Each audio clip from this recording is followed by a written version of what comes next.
Hello and welcome.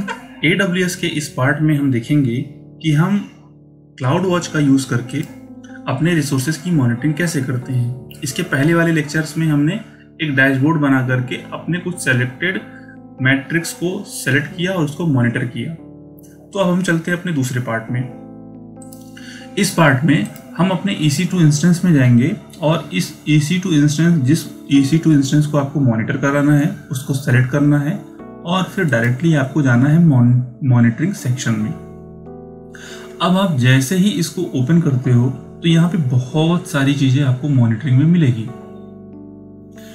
जो कि बहुत सारी चीज़ें हैं जो कि आप मॉनिटर नहीं भी करना चाहते हो, बट वो चीज़ें आपको यहाँ पे दिखती हैं। आप चाहते हो कि ये सारा का सारा आप क्लाउड वॉच से मॉनिटर करना चाहते हो, तो हमें क्या करना है, डायरेक्टली इस ऑप्शन को चूज करना है ऐड टू डैशबोर्ड।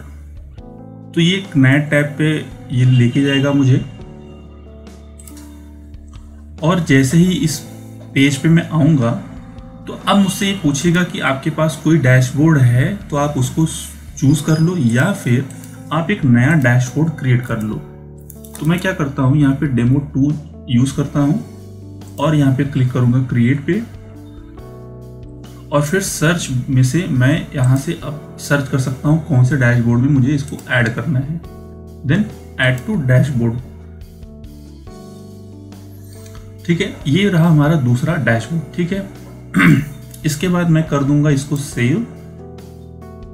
सेव करने के बाद आपको यहाँ पे बहुत सारी चीजें दिखेंगी जो आपको पूरी मॉनिटरिंग, आपको एक पर्टिकुलर सर्वर से रिलेटेड सारी मॉनिटरिंग आपको यहाँ पे दिख रही है।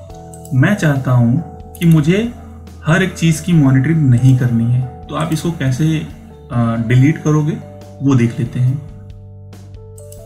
अब जैसे मुझे CPU यूटिलाइजेशन चाहिए तो मैं इसको रखूँगा, और सिस्टम चेक चाहिए, सिस्टम चेक फेल्ड स्टेट, ये सारा कुछ चाहिए। ठीक है, मैं चाहता हूँ कि नीचे की कुछ चीज़ें जैसे CPU क्रेडिट बैलेंस ये नहीं चाहिए, तो मैं इसको क्लिक कर दूंगा डिलीट को, और फिर से मैं डिलीट पे क्लिक किया। डिस्क रीड नहीं चाहिए, इसको रिमूव कर दिया। डिस्क रीड ऑपरेशन चाहिए नहीं चाहिए, जो नहीं चाहिए उनको कर दो डिलीट। तो इस पार्ट में हमने क्या सीखा कि आप एक EC2 इंस्टेंस के बाकी की सारी चीज़ें आप एक डैशबोर्ड पे लगा सकते हो, और इसके पहले वाले लैब में हमने देखा था कि मल्टीपल मॉनिटरिंग को आप एक टाइल पे लगा करके उसकी मॉनिटरिंग कर सकते हो।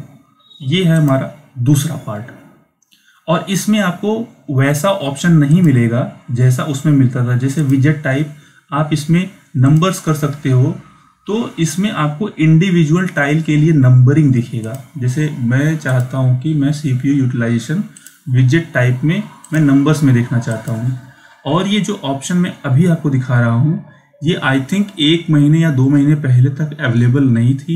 ये रिसेंटली चेंज हुआ है AWS का पोर्टल, तो इसमें कुछ नए अपडेट्स आए हैं। अब आपको ये फ्लेक्सिबिलिटी देता है कि आप किस टाइप से मॉनिटरिंग करना चाहते हो, और इसको मैंने कर दिया सेव, और मेरा मॉनिटरिंग रेडी है। तो ये था हमारा क्लाउड वॉच का सेकेंड पार्ट। तो इस वीडियो में फ़िलहाल इतना ही। Thanks for watching.